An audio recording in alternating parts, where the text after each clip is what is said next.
Yeti here. I thought for this Yeti views, sorry, not Yeti views, Yetidraws. Wow, what, ain't that a omen, right? Like, this is definitely going to go well. But I thought I would try to provide commentary this time. Previously, I've just been using like music that I've either have found or that has been provided to me by good friends in the community. But this time, I do want to try to provide my commentary. And previously, I know that I mentioned in the post that I wanted to talk about various topics, but I have now attempted multiple times to do that, and I actually find it better just to talk about the subject that is being drawn, that's being shown here right now. Shocking, I know. I mean, if there is a subject I want to talk about next time, I will just simply draw the thing that I want to talk about. It really does help there. Helps me. Yeah, unfortunately, I'm not smart enough to think multiple different subjects at the same time. I got to focus on the matter at hand and what is in front of me right now, which is the time lapse of me drawing this. Initially, I thought it was going to be a Sisters of Battle, but as I was drawing through, I decided, maybe it was because I was inspired some piece of Games Workshop art where they showed the different Ordos of the sisters, that this time I'd be talking about, that I would be drawing the sisters Famulous. That's essentially what the subject became. And yeah, it's just not much really to say about it, except that it's an interesting piece of lore that we haven't really seen much of. Granted, it's because it's more about, political intrigue. Essentially, the sisters Famulous are a part of the Adepta Sororitas, but they're not necessarily one of the bolt girls, the nuns with guns. Their role is far more political. Their shocker, 40k is taking something from Dune. And because essentially the sisters Famulous, they are more based on the Bene Gesserit from Dune, who were essentially a powerful monastic order of nuns who were completely obsessed and devoted to this idea of creating the Messiah, the Kwisatz Haderach, as they call them, who essentially would have enormous powers of prescience and would be able to guide humanity down a better path. And so they had been manipulating bloodlines and royal families and engaging in genetic engineering, etc., just so that they were basically running a eugenics program so that they could produce the Messiah. That's the long and short of it. And from that order were the sisters Famulous inspired by, in essentially that they are more interested in looking after imperial bloodlines in terms of like breeding them in the ways to make them closer to the god emperor, I guess, because from all the times I've read every time I read the Black Library book and there was any sort of noble or planetary governor, they would always describe the governor as inbred, because there's a reason why we don't turn to nobility to run ourselves anymore. I mean, there are a number of reasons, and one of them is that just because your dad is good at something doesn't necessarily mean that you will. Obviously, there may be certain quirks, certain like temperaments a person might have that might be genetically transferable, but at the end of the day, it really is like flipping a coin. You're basically you're putting a complete unknown in charge, and whose only sort of qualification is just because of who they are related to or who is part of their ancestry. Like maybe you'll be lucky, maybe you'll get someone competent in charge, and everything works out.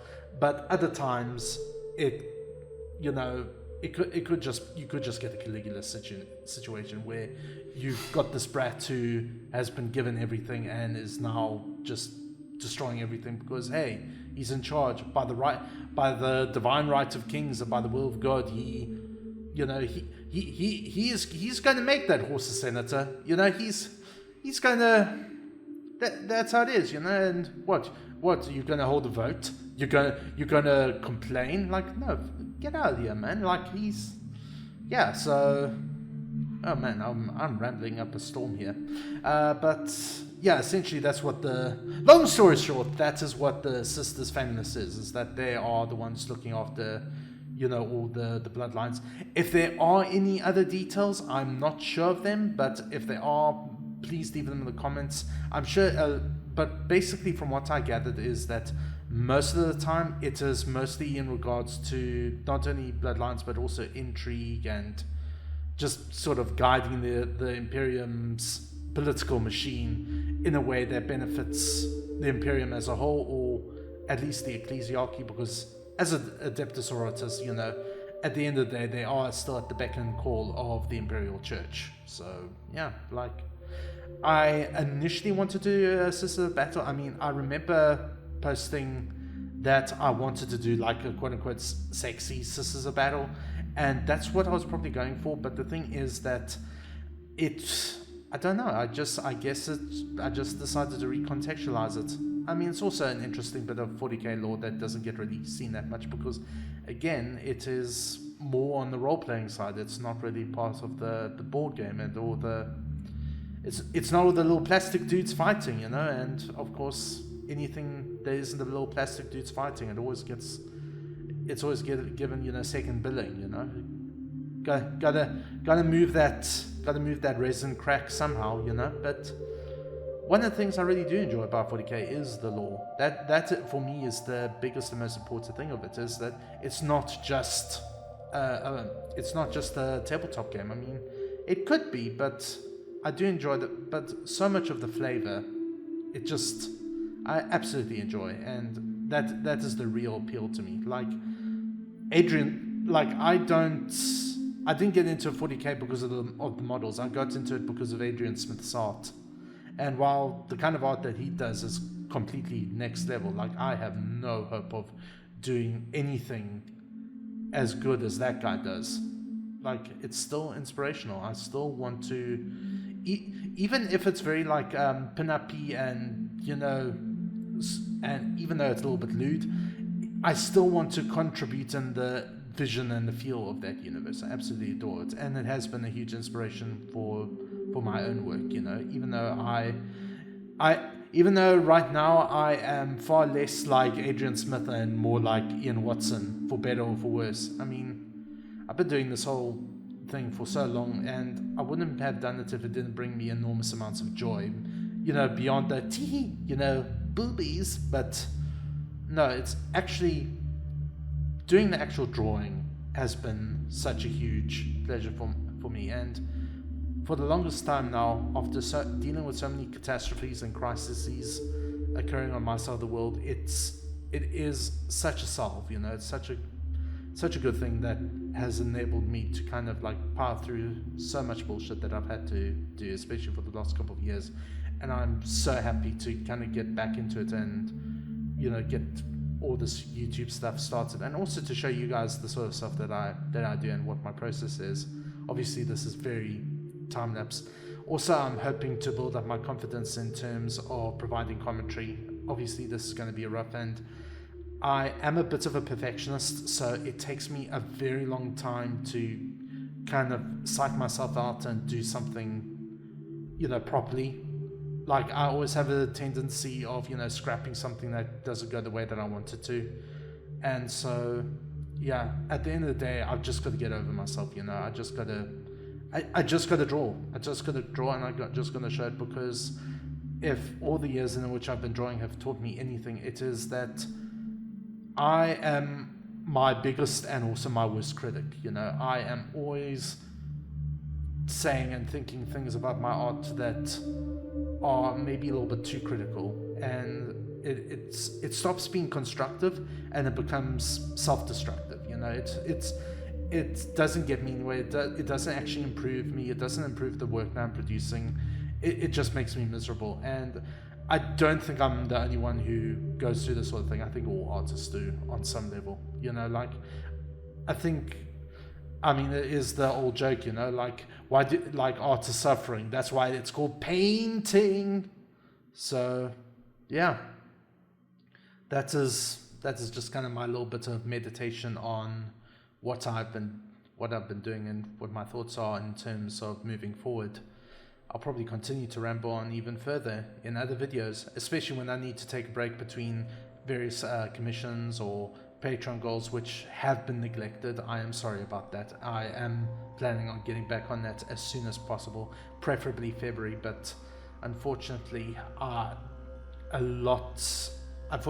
time is really at a premium for me, just as it is for everyone else. I do have to take my 9 to 5, my family, my work, everything else into consideration first, but I am hoping to start getting everything uploaded again on Feb, as well as start being active in all my old social media haunts. I know that I've been kind of neglectful in a lot of those areas, and again, I could always just say, well, it was just simply I just needed space for my mental health. And yeah, that is true. My mental health has been badly affected because of me being just online all the time and going on social media and just dealing with that poison. But at the end of the day, abstinence, you're just letting your problem control you in another way. So yeah, I just, at the end of the day, I just got to psych myself out to just, upload it. So I do have some Patreon stuff that I need to upload, including a number of Dungeons of Depravities, as well as some other stuff. I am planning on doing more videos and maybe getting more into visual novels rather than doing comics. Man, comics, that I tried it. I really did, guys. It's not working. It's really not working. So I will be doing other things that are a lot more rewarding. I think I will really get more into visual novels and video editing, because in a way that is the sort of thing that I already do as part of my day job. So it's something that I'm already well acquainted with and well versed in.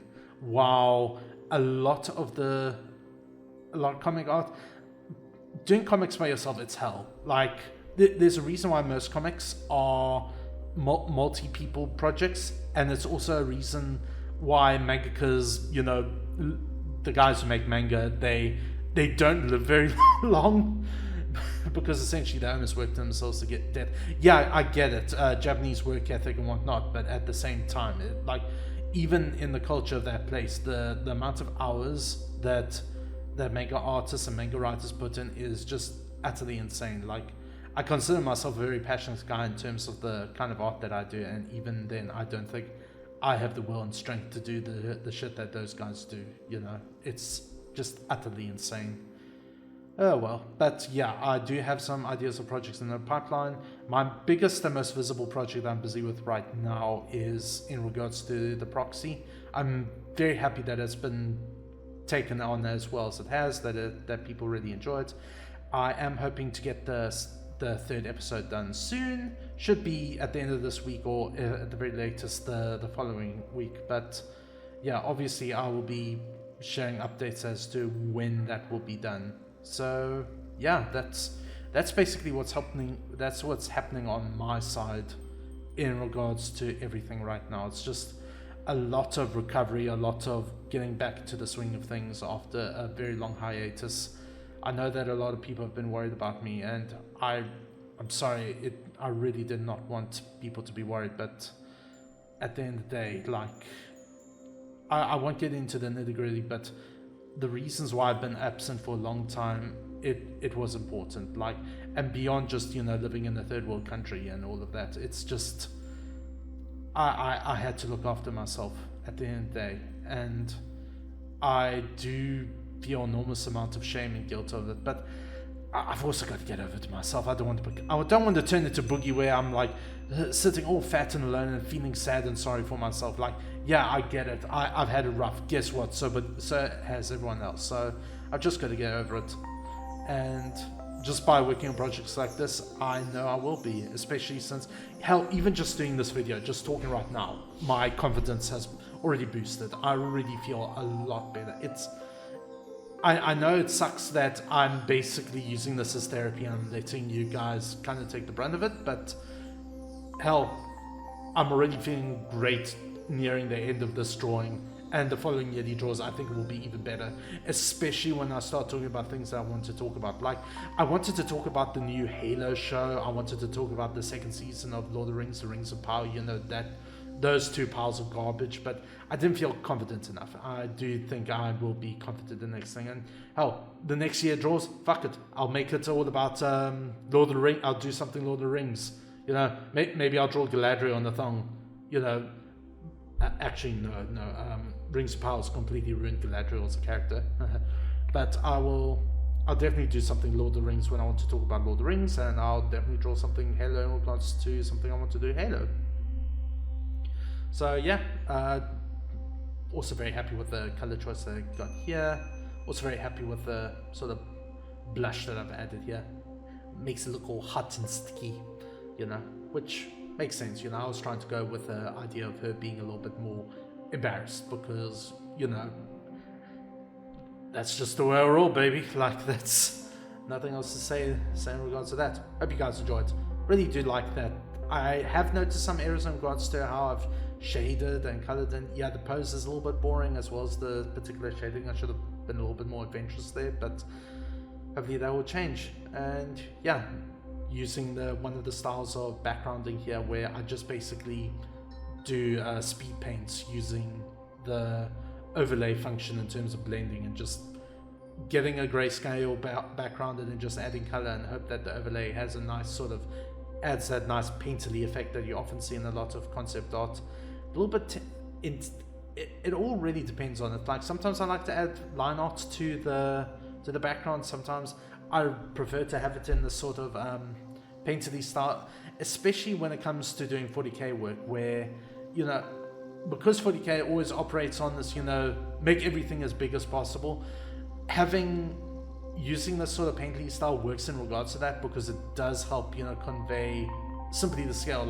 Like shit is just so big that you can't even see the lines, you know, in it.